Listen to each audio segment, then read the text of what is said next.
Namaskar. A shortness of breath, a feeling being puffed and winded, difficulty in breathing, pain due to all these things, real suffering because your breath is involved, and that is called as breathlessness. We usually find this condition in us when we are under stress, or we are obese, or sometimes when we have some chronic respiratory issues. When person is in this breathless condition, we should really do something immediately. What to do? First, relieving posture. One could sit leaning on the chair, like you sit on the chair and on the table you put your head over it. When you are taking support of table and relaxing over there, see that you are totally relaxed. Your upper part of the body is totally in a loose, relaxed state. And when you are in this state, you will find instant relief. Third one, lie on the side in a Dradhasana position. Bring your legs closer to your body. Your knees should be closer to your chest. And in this position, focus on inhalation and exhalation. See that you breathe in smoothly, a little long breath. See that you breathe out smoothly, little long breath, and that would give you good relief. Fourth, inhale from your nose, exhale from your mouth forcibly. This is a beautiful exercise to release the trapped air which is there in the lung and give you instant relief. Whenever we have breathlessness or whenever we are coughing uncontrolled way, what we are supposed to do is breathe in from any nostril which is open and close the nostrils, or forget the nostril, breathe out from the mouth strongly, forcibly. Again breathe in from the nose, breathe out from the mouth forcibly, and when you go on doing this, you get instant relief. So, focusing on your breath is most important part. Don't focus on the restlessness, on the problem, but focus on your breath, and this would help you tremendously. First, we are trying to adjust to the posture of the body and little bit focusing on our breath. Now, second, what we should do is use components of aromatherapy. Smelling certain oils like eucalyptus oil, lavender oil really helps in this breathlessness problem. Both these oils can reduce the inflammation in the airways. It also relieves the congestion of mucus which is there in your airway, and because of that you start breathing fuller and better. Smelling camphor, smelling ajwain and any other strong smelled components would help in releasing the congestion. Of course, these are all techniques which would help you momentary relief, not a permanent relief, but in the shortness of breath, so that you can then take charge of yourself and do something to help yourself permanently. That takes us to the next point, which is third, yoga asanas. Asanas which would help to expand your chest and the lungs to expand and breathe better should be done.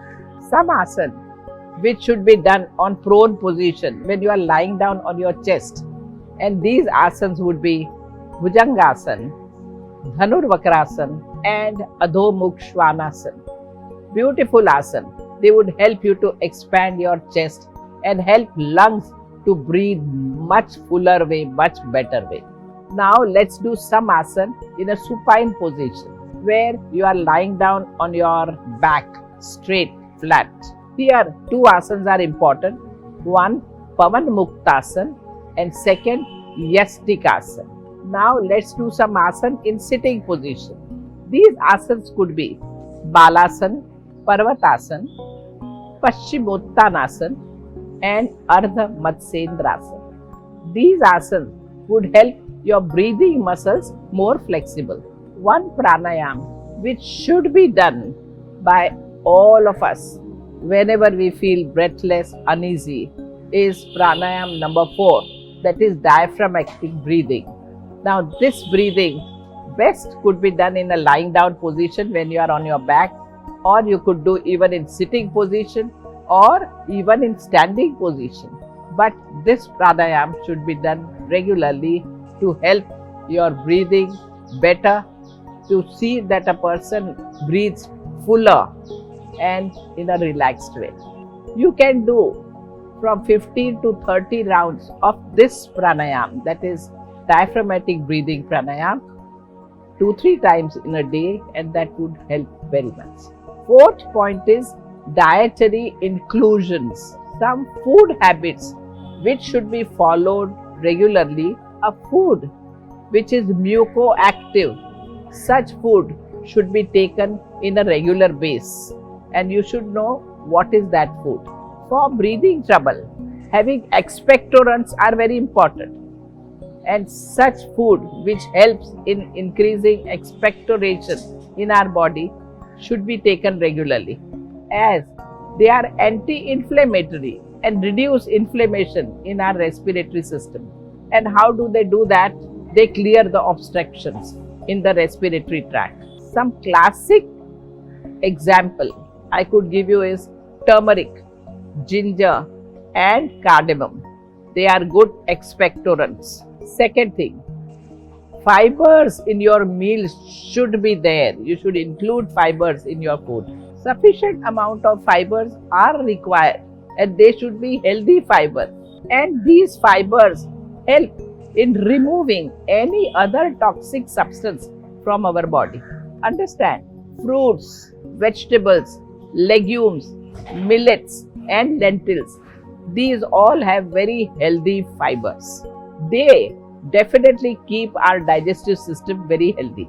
However, eggs and meat are not required, should not be taken, because somehow they take longer time to digest, and when at night you sleep, if these things are not completely absorbed and assimilation, they are going to cause attacks at night, and it would be very unhealthy and it would cause lots of discomfort. But sometimes some people feel that even milk causes bloating. So milk could be taken with little haldi, turmeric and pinch of pepper, and that would help in coping up with this problem very easily. Milk should never be taken as it is. Milk should be diluted. Diluted milk is much easily digestible, and it gives you in any case a good amount of calcium and other nutrients. So take half a glass of water, add half a glass of milk inside. Of course, first you can add even turmeric and black pepper into this glass and then drink the milk. That would be wonderful. One thing you should do is cut on refined salt, refined sugar and all other refined products, because all these products add water retention to our body and worsen the whole condition. So whenever you have to add sugar, you should add candy sugar which has fiber. You should add jaggery or honey. That would be much preferable than refined sugar and refined salt. Instead of refined salt, have rock salt, which also has very nice combination of minerals. The fifth point, most important factor above all these things, is relaxation of your mind. One of the major cause of shortness of breath is overthinking, getting anxious, getting worried, getting hurt, getting upset, and all this is going to bring nothing else but shortness of breath. So learn to relax your body and mind consciously. Here are some techniques which you should learn systematically. Once the breathlessness is taken care of, you start breathing better, then what you are supposed to do is do relaxation, and that is Shavasana. Lie down in this Shavasana position and see to it that you stop thinking of anything. The word itself says Shava, that is dying, dead body pose. Become like a dead body. Stop thinking, stop feeling about anything and just relax, and you will be very much relieved to see that you prevent the problems later on. Another technique which is so important is meditation. Meditate on your breaths. Just watch your breath. Breathe in and breathe out, which you are doing all the time. Now, just equalize your inhalation and exhalation. So, try and inhale for 2 seconds in and exhale for 2 seconds out. Go on doing this very relaxed way, and this is a beautiful meditation technique. In yoga, before we begin with all the asanas, the first thing we do is conditioning of our mind. And this conditioning should be done when you are sitting with crossed legs, straight on the ground, and then the mind is just watching your breath, since breath is there with you all the time, not interfering with your breath. And this technique is called as Sukhasana. Sukh, comfortable, easy pose. This Sukhasana, just sitting and watching your breath, is such a simple but very effective technique. And when you do all such techniques, you are not just relaxing your body, but relaxing your mind. Here, the techniques should be used whenever you find you are in a worried state or difficult state, or you are thinking too much. Do any of these techniques. These techniques could be done any time throughout the day. And so do it, and don't allow your mind to remain anxious and negative for longer time. Just do it, and slowly you will find a habit of not getting disturbed, not getting upset, and that would be the best thing to do in life. So acute practice of all these things, you have understood what to do, how to do, what to eat, and how to keep the mind relaxed. When all these things are done, automatically person will be able to help himself, person will be able to prevent the problems also, and person will slowly learn how not to get into difficulties. Before you get into difficulty, you would know what to do so that you can prevent the problems. If at all the problem comes, again what to do, that also you know. So well, just take care of yourself.